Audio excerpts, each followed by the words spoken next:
குடிக்கிறேன். காசு எதுக்குப்பா? அமுதமே கொண்டு வந்திருக்கேன், சாப்பிடுங்க. என்னம்மா அது? முருகனுக்கு அபிஷேகம் பண்ண பாரு. வள்ளி, நான் சொல்றேன் தப்பா நினைக்காது. தாயில்லா பொண்ணாச்சேன்னு ஆசையா பூ வாங்கி கொடுத்தா அதை மாலையா கட்டி முருகனுக்கு போட்டுடுறேன். பொன் வாங்கி கொடுத்தா அதை வேல் செஞ்சு வச்சிடுறேன்.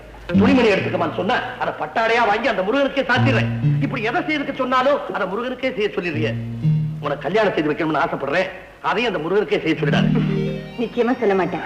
ஆனா மாப்பிள்ளையை தேர்ந்தெடுக்கிற உரிமையை மட்டும் எனக்கு கொடுத்துருங்க. உனக்கு நல்ல மாப்பிள்ளையா நானே தேர்ந்தெடுத்திருக்கேன். நாளைக்கு பார்த்துட்டு நல்ல பதில் சொல்லு. நீங்க சொல்றபடியே செஞ்சிருவோம். முதல்ல பொண்ணை வர சொல்லு.